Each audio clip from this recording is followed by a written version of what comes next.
Please sit down. Thank you. Order, order. The Youth Parliament will consider the fourth motion of the day relating to the economy as printed on the order paper. Just before we get underway with the front bench speeches moving the motion, I'd just like to put in a plea, and the plea is, when we come to the general debate, please stand or otherwise indicate your wish to speak, only if you haven't already spoken, because there are a lot of people who want to get in, so it wouldn't be fair for some people to speak twice and other people not to speak at all. And the other thing I'll just say is that this afternoon, I'm afraid I'm going to have to be a bit tough and say those backbench speeches must be no more than a minute, so that we get as many people in as we possibly can. But I hope you enjoyed your lunch and that you're looking forward to this next debate on the economy, and I call Miss Carissa Tossell to move the motion. Carissa. The fourth debate is on capitalism, the economy and job opportunities for young people. Some economists believe that recent economic events have shown that capitalism cannot and does not work. Is it time for a fairer, more inclusive economic system to take hold? What can we do to increase job opportunities for young people? Mr. Speaker, as everyone here knows, job opportunities are an issue for many adults, especially in the current economic climate. However, one group of people that tend to be forgotten within this are the young people of today. The current climate affects us all, whether we are young or old, in school, college, university, or whether we're employed or unemployed. With the economic downturn, there are less opportunities for young people to gain part-time or seasonal employment, for example, Christmas work, which is made even worse by the fact that big companies are closing their sites around the country. This particularly affects those young people who have either no or little income, whose only income is EMA. As it currently resides, young people are in one of the worst positions that they've ever been in once they've left full-time education, with a lack of university spaces and the most competitive occupational industry of our time. So I ask you, what hope do we have after leaving full-time education? I propose to you all here today that there is not enough being done to support the young people of today when searching for a job. Even though an increasing amount of young people are taking vocational courses and apprenticeships, which allows them to develop the necessary skills whilst they work. This, however, is not the way forward for every young person, and even the young people that are taking part in these courses are not guaranteed a job after their training is finished. This has shown that even if you take the time to invest in your future via further education, you are still very unlikely to get hired in the profession that you have been trained for and the profession that you actually want to go into. We all know that there are job opportunities available. However, it's not easily accessible to find these opportunities, and when a young person does find a job that they have the skills to get, they're in direct competition with older, more experienced competitors, making it that much harder for a young person to get a job. And making it harder still is the fact that after young people have attended higher education, there are not enough jobs for these highly skilled young people who are in thousands of pounds of debt and with very low income coming into their household. Education is slowly becoming just a pathway into a well-educated, unemployed era of young people. So surely if the opportunities are there, why is there not being enough done to advertise them? And why are so many talented and bright young people being left with nothing but their education that won't get them a job? Thank you, Mr. Speaker. Thank you, Carissa. I call Mr. Joe Lee to second the motion. Joe. Mr. Speaker, Member for Stockton, Joe Lee. My region, the North East, has the second highest youth unemployment in the country, with 22.6% of young people out of work and education. And an important local industry on Teesside is shedding jobs and threatens thousands of families' futures. So I know that the economic crisis is real and that unemployment is a serious problem for my area. Youth unemployment in September stood at 946,000. And of course, those 900,000 or so have been let down by institutions who have been very generously state subsidised. But I don't believe that we should be as pessimistic as Carissa suggests. The figures for September were lower than expected, although that's little consolation, I know, for those without a job, it does give us reason to think that the efforts made by both business and government are working to some extent. Barnsley, Swindon and Newcastle are amongst 11 areas with government-backed funding to trial different approaches to get young people back into training. Schools and colleges are offering the most diverse range of courses than ever before, giving people qualifications more suited to them and more suited to the workplace. And there are many examples of the private sector providing help and training to make sure that young people are recession-proof. Morrison's is retraining all of its under 25-year-old employees, and new apprenticeships from companies like Centrica are now coming into fruition. Other employers pledging support for young people include Microsoft and Funds for You. Now, turning to whether capitalism is a good enough system, I don't think that many people are in favour of unfettered markets or reckless banking, and I agree with Lord Turner that much of the city is socially useless. But I don't think the answer is the abolition of private property. The way out of recession is through individuals and businesses and an active government providing jobs and opportunities for people. We must never get complacent or dogmatic about market forces or underestimate the misery of unemployment or abandon a whole generation. But there is reason to be optimistic about the job market, and a huge amount is being done to provide young people with training, educational and job opportunities. Thank you. Joe, thank you very much indeed. One of the regions slightly underrepresented in the debates this morning was the East Midlands, so I'm looking for someone from the East Midlands.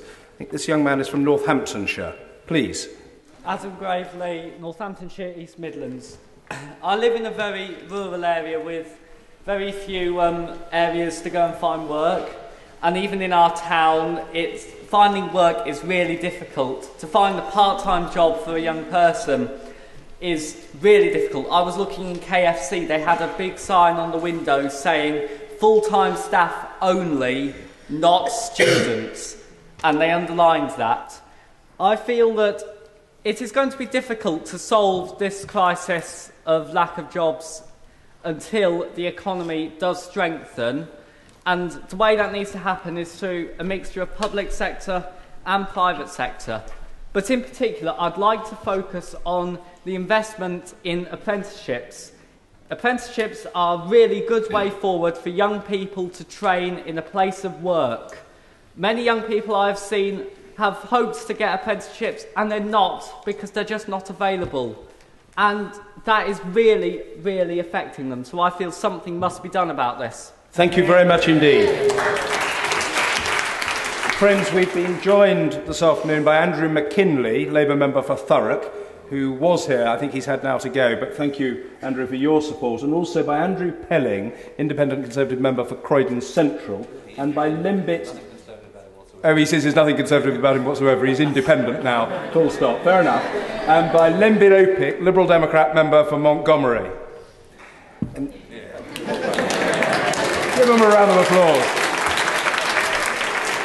Another underrepresented region this morning was the North West. So can I have a speaker from the North West, please? The young man here. Thank you, Mr. Speaker. Ian Goley from Sefton in the North West.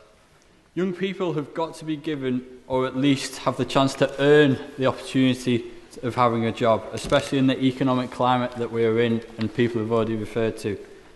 An economic climate that, through no fault of us, will result in less job opportunities for young people, less job opportunities for us. My point, therefore, Mr. Speaker, is that more emphasis has got to be put on job opportunities for young people. We are the future, as has been said before, and it's got to come from government. It is not our fault. It has got to be addressed. Job opportunities for young people. Thank you. A further underrepresented region this morning was Wales. Can we have a contributor from Wales? Not if you don't want to. If you want to wait till the next debate, so be it. Wales, yes. Somebody mentioned... Oh, sorry, Bethany Williams, Bridgend, South Wales. Someone mentioned earlier that there needs to be more apprenticeship spaces created, but I think emphasis also needs to be placed on practical experiences within these apprenticeships, because people are getting places on college courses, plumbing, carpentry, building, things like this, completing 3 years of a course and coming out at the end with no practical experience, with no hope of finding a job with a company, because who wants to employ a plumber who's never fixed a tap? Who wants to employ someone who's sat in a classroom for 3 years and has no experience in the real world? The apprenticeship scheme needs to be reformed so that people are getting on-the-job experience all the way through their course. Thank you very much for that very forceful contribution. The young lady at the back with strawberry blonde hair. Thank you, Mr. Speaker. Shannon Taggart from Stoke-on-Trent. 2 years ago, the unemployment rate for 20 to 24-year-olds with a bachelor's degree was just 2.2%. Now it is more than 4 times that at 9.3%, showing our ageing society. We are coming out of recession, but employers need to be given incentive to train young people. They would rather keep their old people who are more experienced and not give us a chance. Whenever I go to university, I will be the class of 2010, and rather than just competing with my peers, I will be competing with previous years, the class of 2009 and 2008. The government needs to give employers more incentive to train me and help me to sustain myself. Very much indeed. How about someone from Yorkshire and Humberside, also slightly underrepresented this morning, please? At what point does this become discrimination? Oh, sorry, my name. Hi, I'm Poppy Joe. I'm from Leeds. At what point does this become discrimination against young people and we, the people of tomorrow? Surely this experience that people keep talking about comes not only with age but with how much you feel responsible for what you do. Shouldn't it be that there are more opportunities for young people to have work experience, and that jobs should let people have work experience unpaid and then offer them places, because it's getting to the point where we can't even get work experience for jobs. Thank you. Okay, let's have the young man there with braces. Yes. Wang Chifu, Bolton, Northwest. I'd just like to say, I think it's really unfeasible to scrap capitalism, because if not capitalism, communism, and some of the champions of communism, Mao, he killed many of his people. Pol Pot is listed as one of the top 10 evil men, and he killed 1/3 of his population. I think it's unfeasible just for young people to get jobs to turn to communism, which its ideology works, but it will never work in a society. Thank you. Okay, we'll take the young lady at the back. Right, I'm Felicity Probert and I'm a member of Youth Parliament for South Gloucestershire and South West. Basically, the word I want to give you all today is progress. If we do not have progress, we cannot continue to get out of recession. People are not being given jobs, that's young people, because they do not have the experience. People are not employing them because they don't have experience, but that also means that they cannot progress. With experience, by building experience, we can progress and we can get out of recession. And I think that if communism, as Wangu was saying, it will inhibit any opportunities of progression. We will hit this brick wall, and young people will not be able to get jobs if we do not continue with capitalism. Thank you. Let's take the young man at the back with the grey pullover. Yes. My point, Nick Barnard from Darlington in the North East. My point is that it's not the employer's fault that they're not employing young people. It is their fault themselves. I think young people personally aren't doing enough to go out there and speak to the employers and make an effort to actually address and say, look, I know I'm not as experienced, I don't have all that experience the 45-year-old's got, but I'm willing to learn. I'll do whatever you like me to do. I'll start at the bottom and work up. That's how a lot of people gain experience, and that's what young people need to do. Thank you. Okay, let's take the young lady here. My name's Joanna Tomlin. I'm from London. And I just wanted to say that, a lot of youth, they're involved in a lot of crime, and they feel that they can't even get a job to support their family. They need the money. They're in desperate need for money because, as we've just said, there's tuition fees. We're not getting the money to go to university. We're not getting the money to travel. We need the money. Sometimes it seems as though the only option is crime. If we're going to reduce our crime rates, then we desperately need to give children the opportunity to work. And if there's no experience, then we need to publicise more where the experience is and how we can get it. Connections is not enough, and it cannot cater for all. Thank you very much indeed. Let's take the young lady just behind you, actually. Don't worry. Yes. The lady. You. Yes, indeed. Okay, sorry. Catherine Wally, Eastern Region. I was just going to agree with the young lady who spoke from Wales that apprenticeships are a brilliant thing. But she's right. If the training in college, if you talk to apprentices, they say it's so much more useful to actually go into a company and then they get the experience. So that's what we've got to be looking to do. But companies just can't afford to take them on anymore. So they're getting the college places, but they're not getting the work placements. Thank you very much. Okay, let's take the young man here.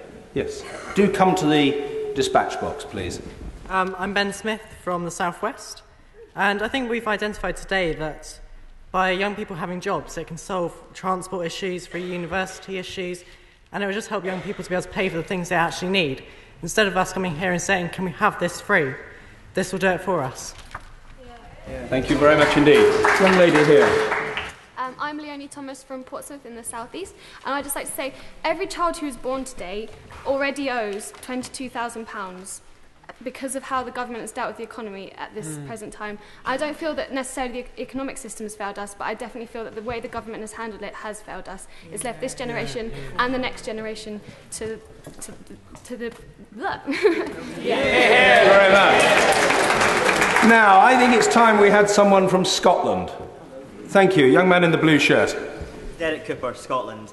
We talk about training schemes and we talk about education, and that needs funding, and I'm all for young people being educated and being trained to fill positions. We know that young people who train and who educate themselves don't always go into the field that they want to. I tell you why KFC doesn't want students, because they can get graduates. Because young people who train themselves, who pay to educate themselves, cannot get into these desired professions. And I have no time for the opinion that young people don't get jobs because they don't try hard enough. I've recently left school and a lot of my friends are looking for jobs, and every single day we fill in application forms, every single day we go to shops, every single day we hand in CVs, and it's not down to young people, it's down to the economy, and that's what we need to fix. Thank you very much. Okay. I'm going to take the young lady here, but can I just put in a plea for somebody from Northern Ireland who wants to speak in the debate? If they don't, never mind, but there's an opportunity for a Northern Irish speaker. I'd just like to say that... Rachel Howe, South Oxfordshire. I'd just like to say that I have friends and relatives who leave university, sometimes with a 2-1 in their degree, and they are unable to find jobs. If these people can't find jobs, what chance do people who leave school at 16 have of finding a job? Thank you. Okay. Young man at the... Sorry. The young man at the back there. Nolan, I'm from Dorset in South West. The main issue is not the amount of skills that are available, it's the economy itself. The problem came from having an unregulated economy. We need some more elected officials to govern our economy so we can have it in a more structured way, so more jobs will be available even for the unskilled, such as 16-year-olds. Thank you. I'd like to take the woman at the end of the third row back. Yes, you who are just looking round with the green pullover. Yes. Lexia Tomlinson, West Midlands. If you study most democratic states, it comes with capitalism. If you infuse communism, it does not work, as you see with China and Cuba. In regards to people of our age who try to get work, it's not that we don't have the experience and that we don't want to work. It's that they don't want to let us work, and they say, if you have no experience, you can't work. If they refuse to let you over the barrier to work, how are we ever going to get anywhere? Thank you. Okay, we will take, let me see, the young man at the second row from the back. Yes, you who are looking round. Yes, you. Daniel Harper from Paris. Many people seem to think that we don't have the skills or the experience or things like that. In Paris, I'm going back to the transport, we have a lack of buses. Many of my colleagues live in rural areas, and I live in quite a dense populated town for Paris, and there is not the job opportunities there. I have people coming up to me every day going, do you know of any jobs? I'm fortunate, I'm unemployed. Many of my friends are not. Many of the people in rural areas cannot get to places where, by public transport, where they can get a job. Thank you. Okay, we'll take the young lady in the second row back. Yes, actually, I meant this young lady here. Steph Wills, Lancashire. I actually believe that, there aren't enough jobs, but I prefer it for my parents to have a job instead of me. Yeah. So, if there are jobs going, I'd much rather that my mum and dad had a job so they could have a good living than I would. I also think that because there aren't enough jobs, young people should be more enterprising and come up with alternative ways to make money, such as setting up their own micro businesses. I also believe that money isn't everything, and even though we do need money to get by, young people should look into volunteer work a lot more, because I know a lot of people who have the degrees and have the education, but because they've not volunteered their time to society, they're not able to get jobs. And at my age, I'm 18, I'm far more employable than some of my family members who are fully educated with a degree. So I think that young people shouldn't entirely focus on getting jobs and focus on volunteer work and being more enterprising. Thank you. Okay, let's take the young man here. Have you spoken before? No. Please, go ahead. Fred Cottrell, Bath, North East Somerset. I'd just like to come to the idea that a lot of people said that, we've had mentioned that capitalism is progress or that communism doesn't work. Yeah, because capitalism is so obviously working brilliantly. When 1 in 3 children in this country live in poverty, and this is a first world country, how can you possibly say that our system is working? Inequality is rising. The rich get richer, the poor get poorer, okay? It happens. It's been happening for the last 30 years. How can it possibly be accepted that this is just okay to keep on happening? What we need is to look... Sorry. I'm on a run. What we need is to take it back to a democratic level and a grassroots level and what people really want in their communities, not what some idea of market forces. Market forces are not human. How can they possibly know what we want, what we need?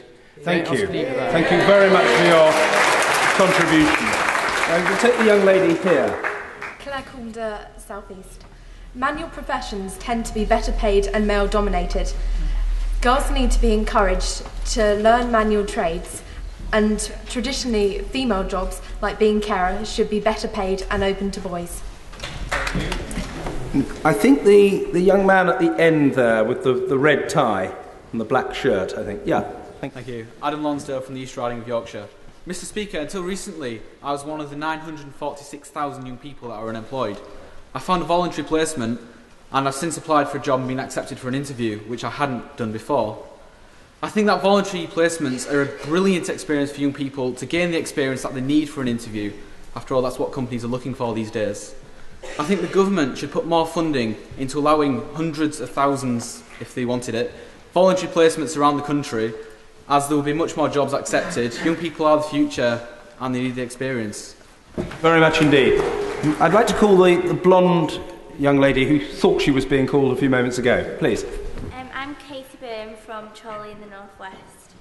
I think there needs to be more job opportunities for young people, as this will improve the independence and make young people more reliable. Also, if young people have more jobs, they'll be able to earn enough money to afford transport, and therefore it'll be easier for them to get places, referring back to our transport campaign. Thank you. We're still a bit short on people from the East Midlands. Anyone from the East Midlands wanting to contribute? No?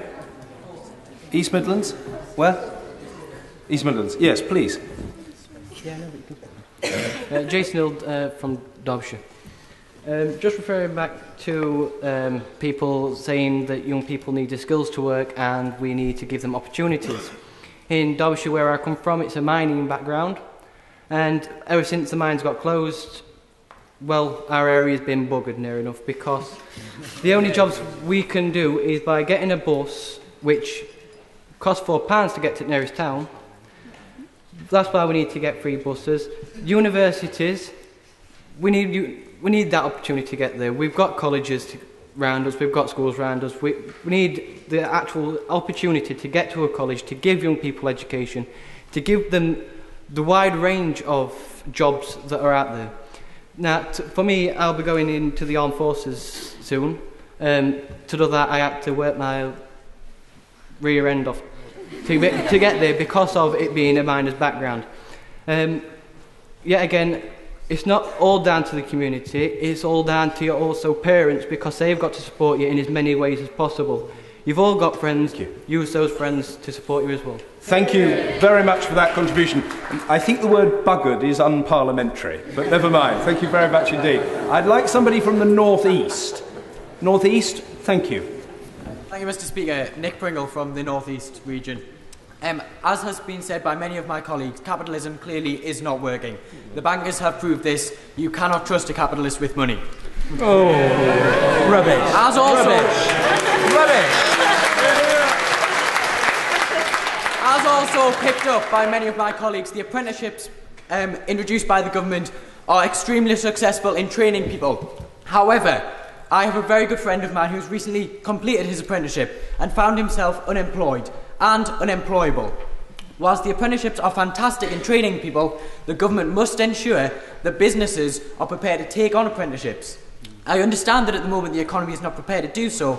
However, we must be prepared that when we come out of recession, very soon I hope, that we will have very many jobs available for people in manual skilled labour. Thank you very much. I think the young lady here who's been trying for some time. Ashley Kinsell, Doncaster, South Yorkshire.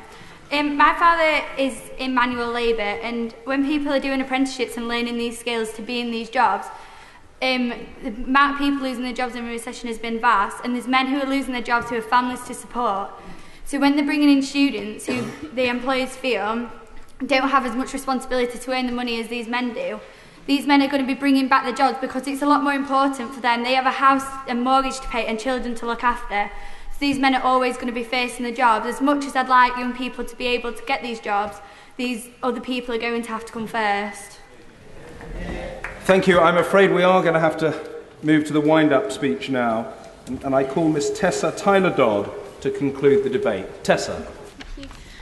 Good afternoon, Mr. Speaker. My name is Tessa Tyler-Todd and I represent Kingston. Each and every one of us sitting in this chamber today has been directly or indirectly affected by the current economic situation. Due to the mistakes that have been made in the past, we can smell the stench of unemployment on our streets. This needs to change, and it needs to change today. As Joe said, 11 areas might have government funding, but what I want to know is what about the others? This provision needs to be improved upon, and it needs to reach out to more people. One thing is someone offering and promising us apprenticeships, the other is seeing it happen. Well, we are standing here today asking for it to happen. As Carissa said, young people are in one of the worst, if not the worst situation they have ever been in. Barack Obama himself has turned around and said that young people will be the most affected by the current economic climate. And you know that old quote, if America sneezes, Europe catches a cold. Well, I tell you, it's more like we have caught flu.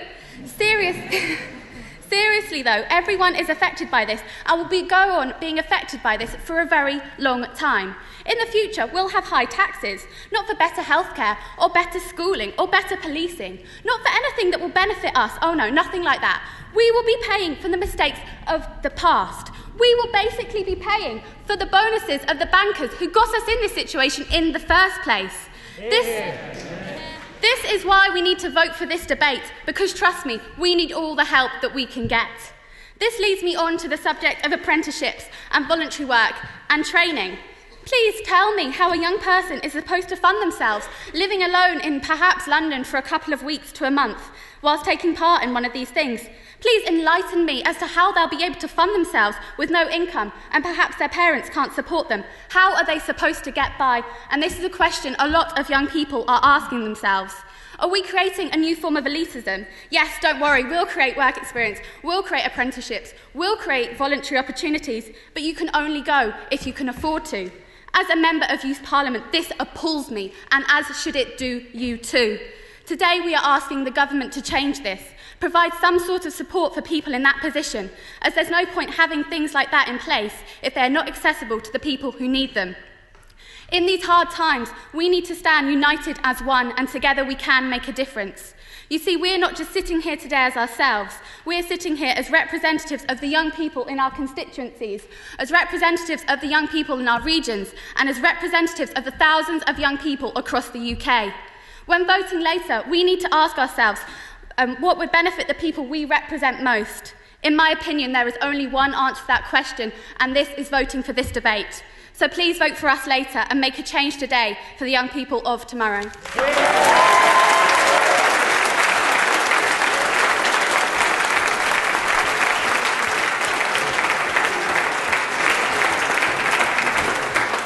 Tessa, thank you for that forceful and impassioned wind-up speech, which I think was very, very richly enjoyed by everybody present. And I would like to congratulate people on their speeches, as I did this morning, and I say it with absolute sincerity. They were first-class speeches, and I appreciate, too, the way in which people adjusted and made pretty short speeches, which was very considerate. It meant that we got more people in than we otherwise would have been able to do. The Youth Parliament will now consider the fifth and last motion of the day relating to lowering the voting age to 16, as printed on the order paper.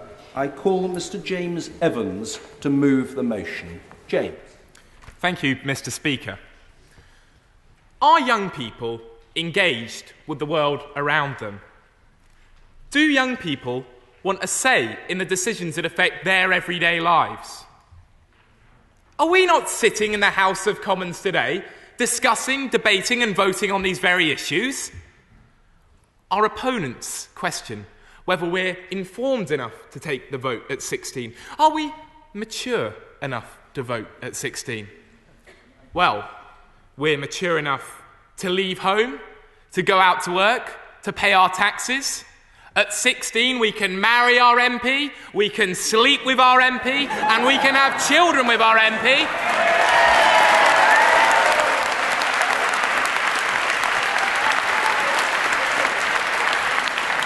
We can sign up in preparation to fight for and then potentially die for our MP. And suddenly, we're not mature enough to vote for them. What an absolute disgrace. It's time for Parliament to get its priorities right. It's time for Westminster to wake up. 16 years of age. A time when many young people will be mapping out the rest of their lives. If young people are ready to commit themselves to society, society must be ready to commit itself to young people.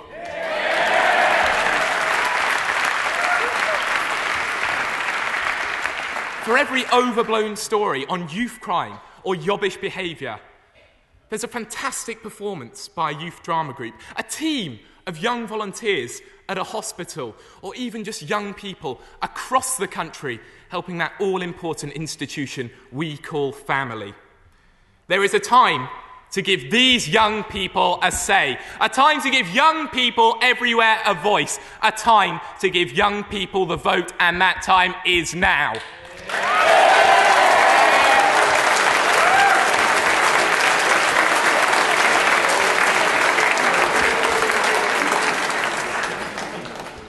Well, that's as powerful a speech as I've heard in a long time. And thank you very much for that. I call Miss Gemma Carmelita Nye to second the motion.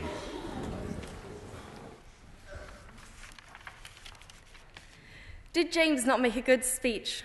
Did his argument not make you want to agree with the allowing of 16-year-olds to vote?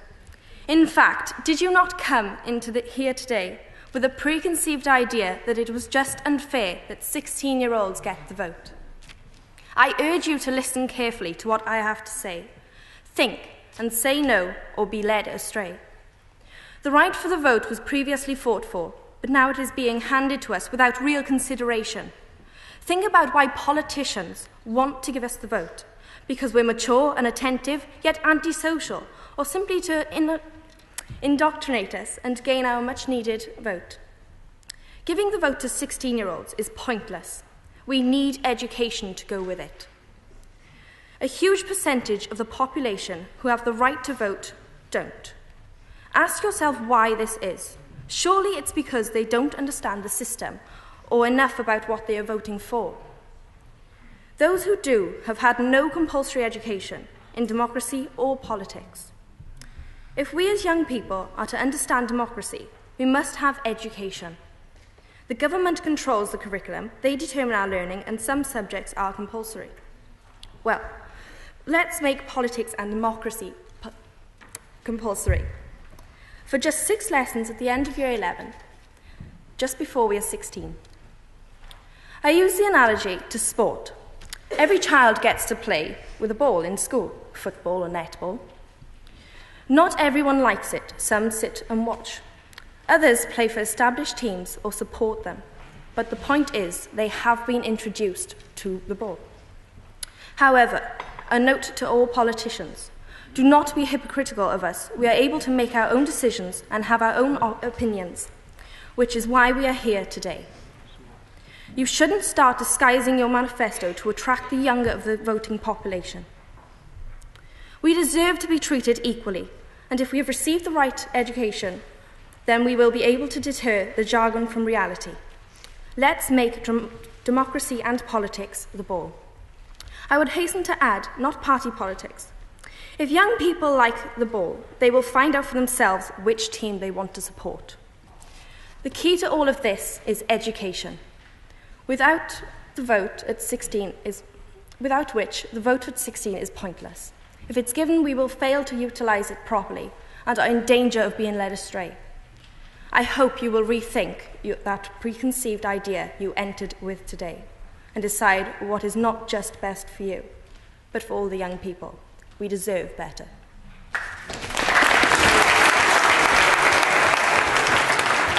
Gemma Carmelita, thank you very much for that speech. I'm appealing again for someone from Northern Ireland who might wish to speak. We can have somebody from Northern Ireland. Yes, can you go to the dispatch box, please, so that your speech is picked up? And I must appeal at this point, very short speeches, because a lot of people want to take part. Please.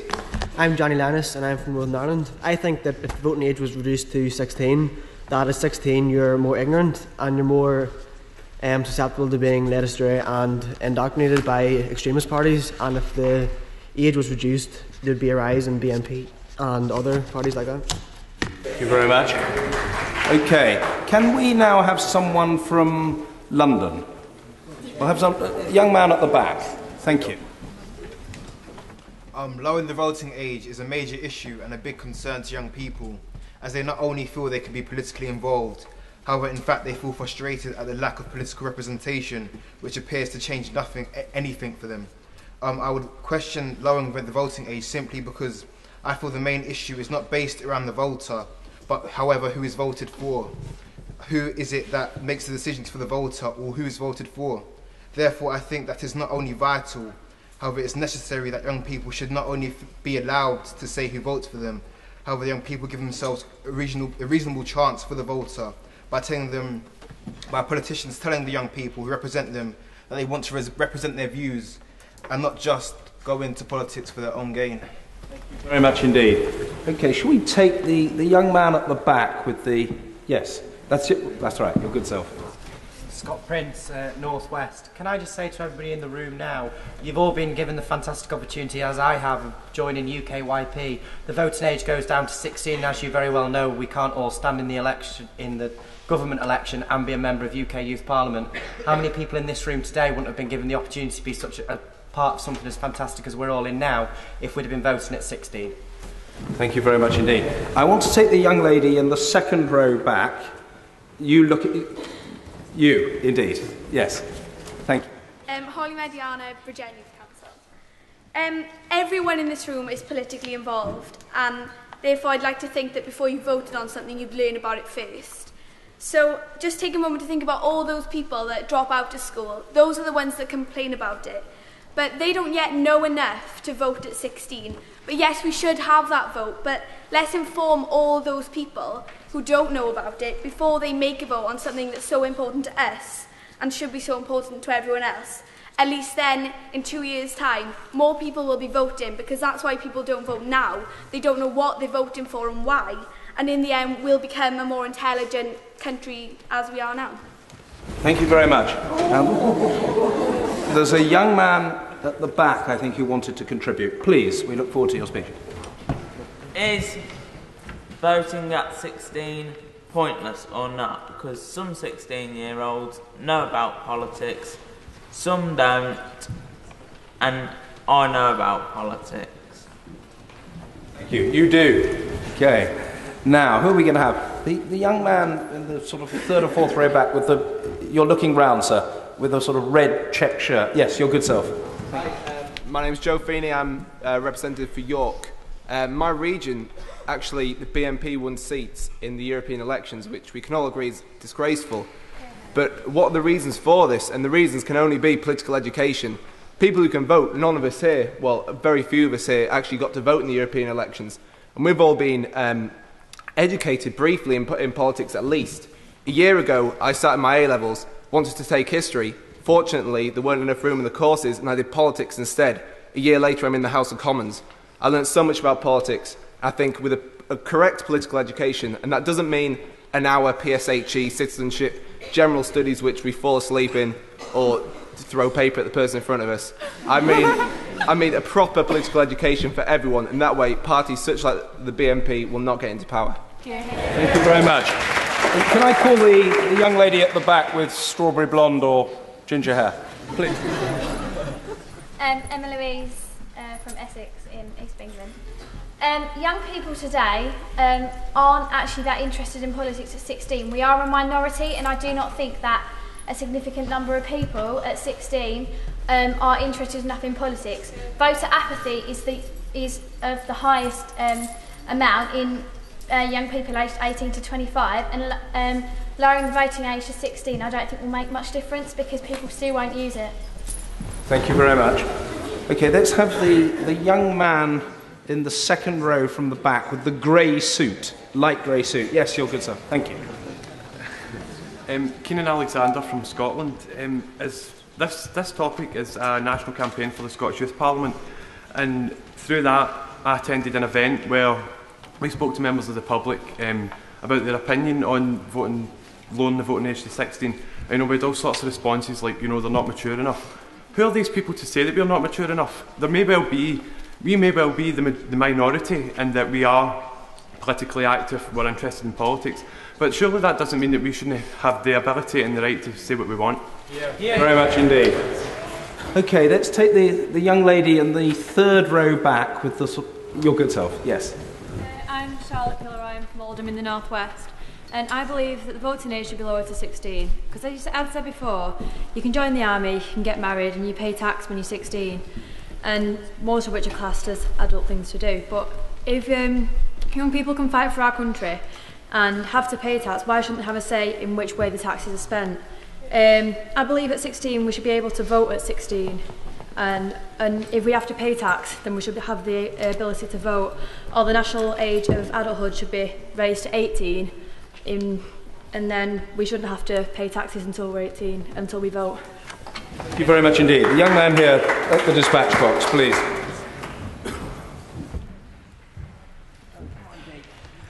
David, MYP for Bexley, London region. As one of my fellow MYPs has already said, we're 16 and we can vote. We can vote in the UK Youth Parliament.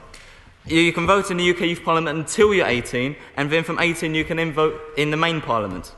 There's no need for us to lower the voting age, as we can already vote. By lowering the voting age, we then have to lower the voting age in the Youth Parliament. Thank you very much. Okay, let's take the young lady here. Yes. Jeffrey from South East. One of the main reasons the general public are against lowering the voting age, and many people in here, is that they say young people aren't interested enough in politics to care to vote. However, what are we doing here if this is the case? I mean, we've all proved that UKYP popularity is so high that it proves that people actually are interested in politics. And people say that maturity is an issue when voting, but it's our choice to vote for who runs and who's in the UK Youth Parliament. So why shouldn't it be our choice who runs our country? And it's our choice to join the organisations in the first place. So why shouldn't we have a vote and say in who runs the country? Is there anybody from the southwest wanting to take part? Yes. Let's take the young man here in the check shirt. Yeah. Thank you, Mr. Speaker. Joe Vincent from Mid Cornwall. I'm just wondering, young people are saying that, adults are saying that young people aren't informed enough or interested enough in politics to vote at 16. But do tell me, how many adults are interested enough or informed enough about the vote?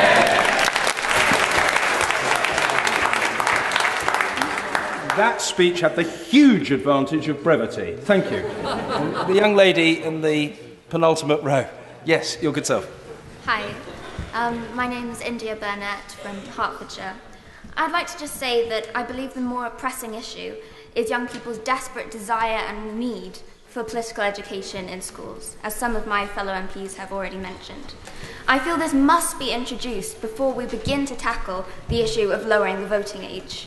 Only then will young people be able to make informed voting decisions and, most importantly, be motivated and encouraged to take part in the political process. Thank you. Thank you. We haven't had anybody in this debate from the East Midlands. The young lady there. Yes.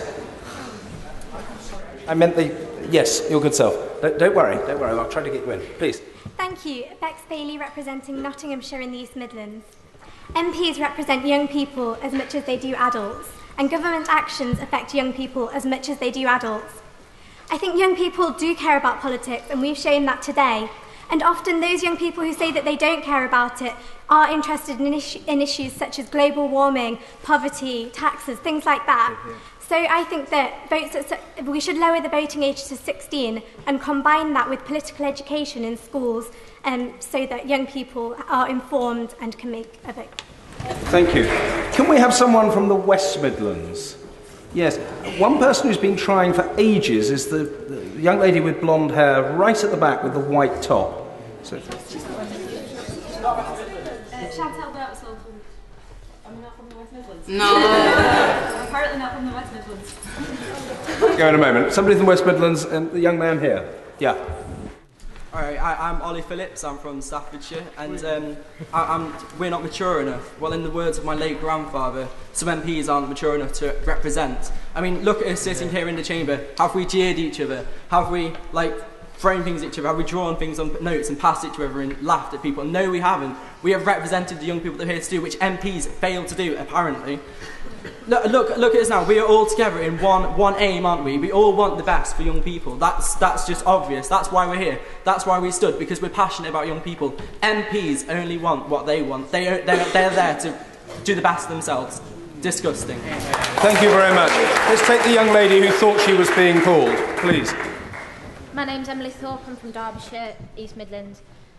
A few months ago, I was driving through a town in my region, and there was a BNP rally. And I was horrified to find how many young people were taking part in this. I do agree that we are mature enough and educated enough to make a stand in politics. However, we need education into the different political parties, as otherwise we're just going to get a swarm full of BNPs. Thank you very much indeed. What about, let me see, the young man here? Yeah. I'm Sean Barnes from Milton Keynes, representing the South East. Morally, votes at 16 is the right thing to do, and at the moment under 18s are underrepresented in Parliament. As said before, at 16 you can join the army, get married with consent, have children, move out of your home and pay tax. If the MPs are serious about reforming and cleaning up the UK's politics, they're taking a step in the right direction and lower the voting age to 16. And there's one young lady who is literally thirsting to speak, and I don't want to deny her. The young lady at the back, the second row back, please, tell us your name and your region. My name's Fiona Thomas, I represented Wales. Voting at the age of 16 is already happening in places like Brazil, Cuba, and Austria became the first place in the EU. We are already voting. Thousands and thousands of young people are already voting. School councils, youth councils, young mayors and youth parliaments. Over 27,000 young people voted to elect 6 members in Essex. And in 2005, the turnout in Sutton was higher in the youth parliament elections than it was in the government elections. Who can say that young people don't want the vote? Thank you. Wow. Okay. Now, let's take the young man here. Yeah. From the dispatch box, please.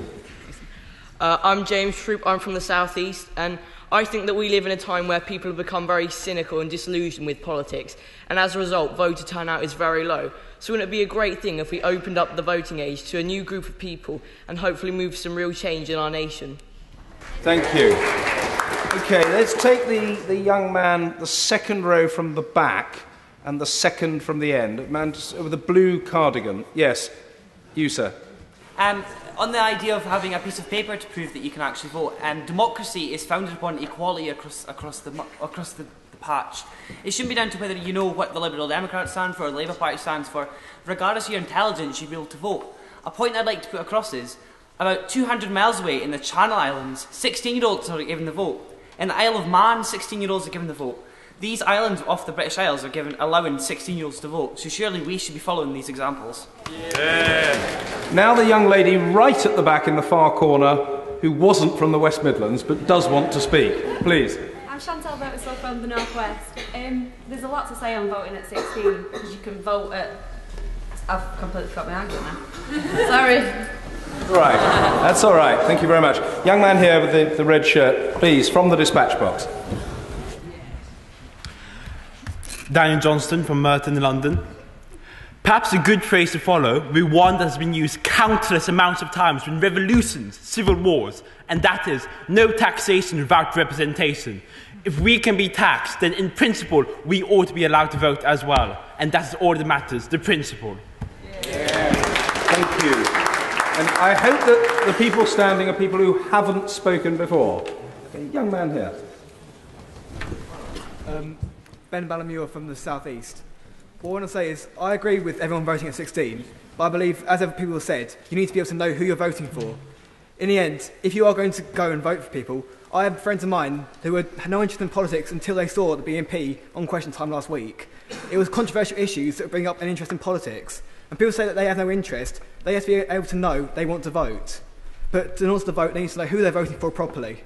And what people have said about people voting already, in the end, if it's going through us, we have to go through the government. The government has to vote for us to sit here today. So surely, if we want to have the vote and have our change in properly, we have to be able to vote, but know who we're voting for. Thank you very much indeed. The young lady at the third row back. London Borough, Tower Hamlets. The decisions that politicians make, the decisions that are made by politicians are about the future. 16-year-olds are the future, so does it not only make sense for them to be able to vote? Thank you very much. And the young man with ginger hair, I think I can correctly say, in a sort of pinky shirt. Yeah. I'm Max Bailey from Blackpool in the North West. I've asked this question a lot of times when I've come into contact with people in politics, and they tend to give me the answer that they won't vote with an educated mind, that they'll just like tick the first box that they see. One, why do they think young people are that naive? And two, why are they that afraid of parties that are in government actually getting in power? Is that not a problem with young people, but an actual problem with the government system at the moment? And if so, then why don't we put political education into schools? Then they start to say that young people don't want political education. I don't want to learn science, but I still get taught it, and I'm never going to use it.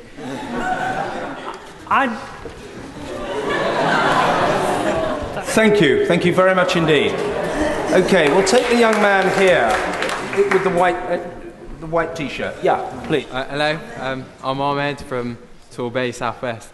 I think all you need to vote is to be educated and know what you're voting for. And if a 16-year-old is educated in that way, a 16-year-old should be able to vote. Yeah. Thank you very much indeed. What about the young man at the second row back? Yes, your good self. Oscar Clark from Newcastle upon Tyne in North. And as being one of the youngest here, my year group and the years after will all have to stay in compulsory education till 18, and I don't see a point in having a vote if you're still in compulsory education. And as someone else has said about the BNP and how younger people are more vulnerable to propaganda and BNP might get more votes, and that we don't want that. I know there are people passionate about politics and who do want to vote, but they are exceptions. and we don't legislate for exceptions. Some people can drive safely and be drunk, but we don't legislate for exceptions, we legislate for the majority. Is there a woman from Yorkshire and Humberside who'd like to speak? Because we're short on Yorkshire and Humberside, and in particular for women. Please. I'm Claire Coles from Barnsley. People don't vote at 18 or above, so why would 16-year-olds do it? Most of them wouldn't do it wisely because they're not interested. Thank you. Okay, we're running short of time, but we're going to take the young lady at the back there. Yeah. I'm Rose Foster from Southampton. I'm at the South East. And I don't understand how we're all here today and I'm 13 and they still don't think when I get to 16 I can't vote, but I'm mature enough to sit in the House of Commons and have a debate. Thank you very much. Okay, we'll take the young man here has been waiting for some time. Please, to the dispatch box. Thank you, Mr. Speaker. We have to remember that 40 years ago, it was this country that led the rest of Europe and most of the world in lowering the voting age to 18. So we've heard that Austria and other islands off the British Isles are lowering the voting age to 16. So let us take the step now before it's too late for us to vote. And let's all join together and vote together. Thank you. Thank you very much indeed. What about the young man with the red tie and the... Yes, thank you. Thank you, Mr. Speaker. Yeah, thank you. Thank you, Mr. Speaker. Joe White from Shropshire in the West Midlands. And I feel that we can't ask young people to make an uninformed decision when voting. Would we all in this chamber today be happy if the number of votes for radical fringe groups soars? A certain fringe group at the moment has roughly 3% of the vote. I'd like to put this into context with what I'm studying my history A-level.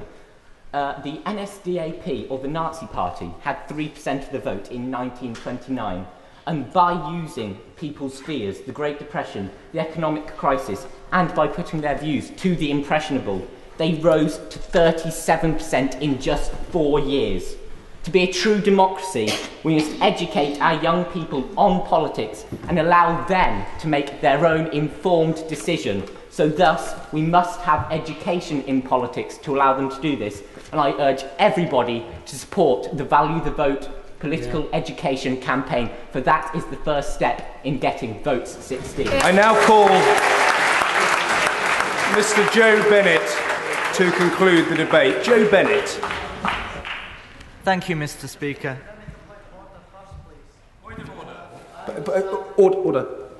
That you've been trying to get representation from all across the United Kingdom in this debate, and therefore you've been pointing from people from different regions. However, I would like to point out that we are a United Kingdom made up of 4 nations, not regions. Scotland, Northern Ireland and Wales are not regions, and therefore, by what you've been doing, you have in fact been making England much more represented than you have the other nations. I am not a nationalist by any mark. Sorry, thank you, sir. Always one at a time.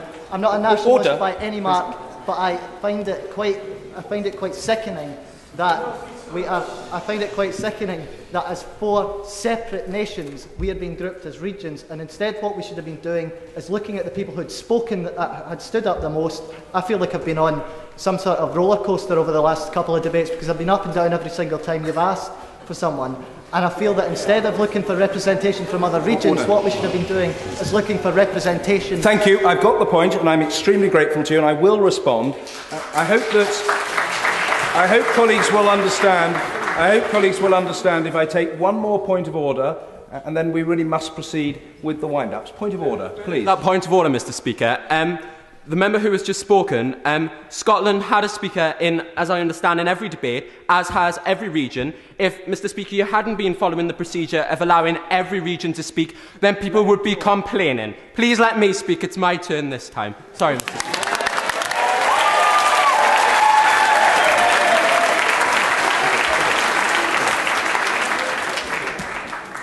Can I start by thanking the Speaker who raised the first point of order? I respect him for doing so, and I appreciate the fact that he's done so. What I would like to say is this. It isn't perfect. We can always do better, and I am genuinely sorry if there are some people who wanted to speak, which there will inevitably have been, whom I've not been able to call. That's the first point. The second point is that I absolutely accept and wouldn't dispute for a moment the status of the nations of the United Kingdom. No aspersion has been cast, no insult is intended, no disrespect by me from the chair is felt. I am sorry if people feel they haven't had the fullest opportunity, but what I can say, as a matter not of opinion but of fact, is that speakers from throughout the UK have been called. There have been, in the course of the debate, at least 8 speakers from Scotland. That's a matter of fact. The record is very clear. There have been speakers from Northern Ireland. There have been speakers from Wales. I have tried really hard to ensure that every part of the kingdom's had a chance. I've worked very hard to try to ensure that just as many women are able to speak as men. I've wanted to ensure that people from our British ethnic minority communities have contributed. I've wanted to ensure that people with disabilities have had the chance to contribute. It might not have been as good as you want. I'm open to improvement because I'm very imperfect, but I have done my best. And I now feel...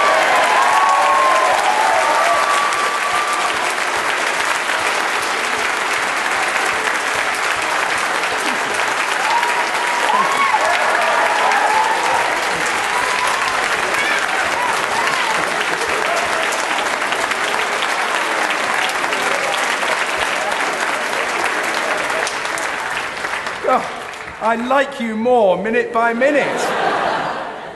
I wish we always got that reaction from colleagues in the House of Commons on a daily basis. But I wasn't bidding for applause, I promise you. I really do feel... I will very briefly take this one last point of order, but I really do want that to wind up. Please. I'm not disappointed in any way. I'd just like to inform the Chair that there are 3 representatives for the British forces, Germany, and there is a wide nation out there that is underrepresented and also like to put their voices out, please. That's a very important point, and I respect it. And we should never forget those people who, in the greatest spirit of patriotism and sacrifice, are putting their lives on the line in the interests of the freedom and the security of the rest of us. And I know a number of their children are represented, their young people are represented here today, and I respect that. I fear we're going to run out of time. I would like to ask Mr. Joe Bennett to wind up the debate. Thank you, Mr. Speaker. I think we can all agree with that. Today we've heard arguments from both sides and found that although we in this room are directly involved in politics, not everyone our age is. Alas, neither are all the people aged at or above the current voting age of 18. Aged at 16, we have numerous liberties, which should surely include the right to a vote. However, the opposition argues that we young people are notorious for misusing these liberties, as shown in a number of statistics and news articles. We pay the price for democracy through taxation, but do we want the responsibility of learning, researching, and voting for our government?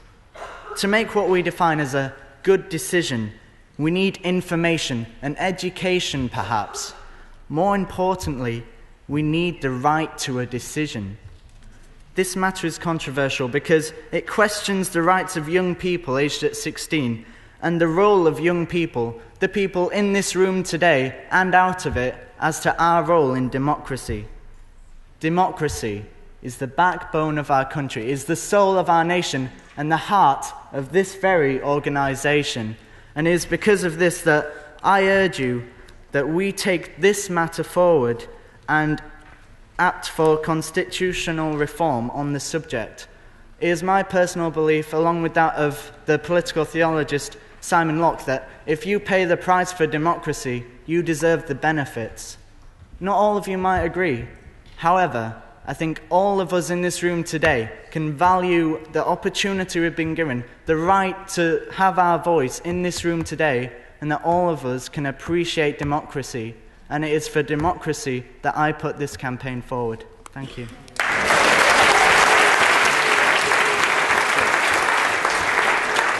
Okay, one last point of order. Joe, thank you for the sincere, serious-minded way in which you've wound up the last of 5 quite outstanding debates. Please, very briefly. My name's Rhys George. I represent the Isle of Sheppey in the South East. I'd just like to say thank you to all the MPs who voted overwhelmingly for us to be debating here today for the first time, because without them we wouldn't be here, and without them the people of Britain wouldn't be able to see exactly what we mean and exactly what we're trying to do to benefit the younger people.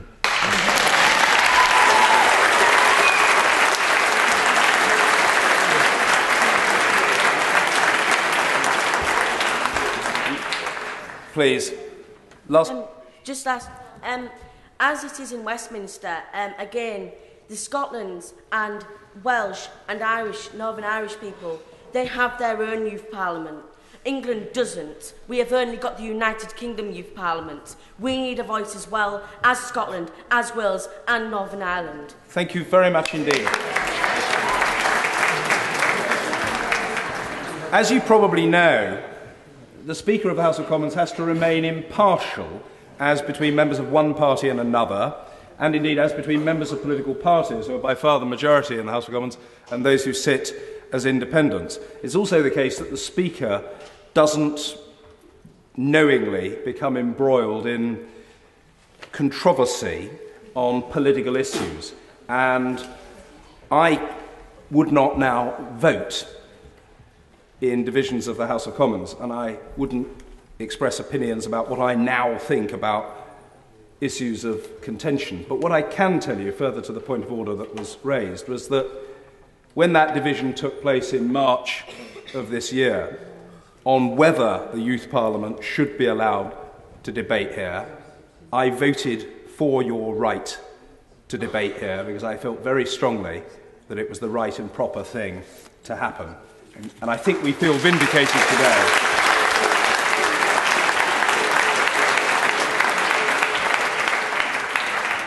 Just before winding up, I feel I really must, we might have a chance in a bit later, but I feel I must move on. I just want to welcome one other colleague here today. I've tried to name check every colleague who's taken the trouble to turn up, and I want to welcome my parliamentary colleague, and from my point of view as MP for Buckingham, my near neighbour in Milton Keynes, Dr. Phyllis Starkey. Phyllis, hold your hand up so we can see you. Thank you for coming.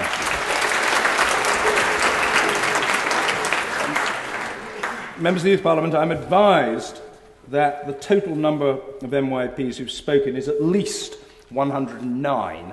So I think we've done pretty well. That concludes the debates for today. The Youth Parliament will now divide to choose which of the 5 subjects debated today will be the UKYP's campaigning priority for the coming year. All members have the opportunity to vote once for their chosen subject by means of secret ballot.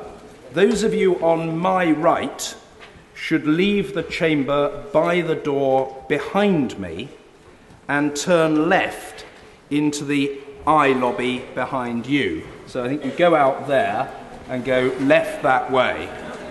Wait a minute. Perhaps I could just finish explaining the procedure, but I'm glad that you're enthusiastic to vote. That's a great sign. Those on my left should leave by the doors at the far end. At the far end, I beg your pardon. At the far end, and turn left into the no lobby behind you. Okay, so everybody knows where they're supposed to be voting. In the lobby, you will be given a ballot paper with the 5 debate subjects listed. You should place a cross by the one that you believe to be most important, and then place the paper in the ballot box at the end of the lobby. Afterwards, please return to your place in the chamber. Members of the House of Commons staff will be on hand to assist you. The division lobbies are now open. Thank you.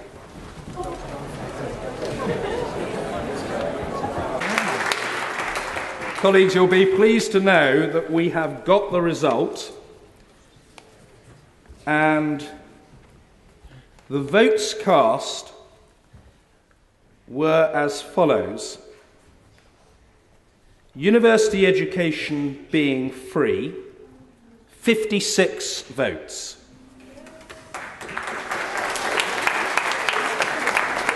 Youth crime and how to tackle it, 34 votes. Free transport for over 60s but not for young people, 54 votes. Job opportunities for young people, 62 votes.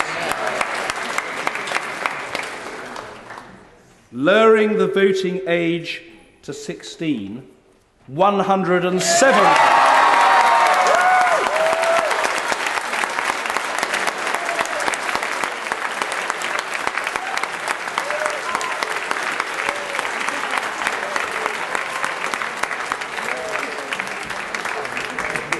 Members of the Youth Parliament, you have chosen your campaigning priority for the year. Thank you. That is the end of our proceedings. Order. Order.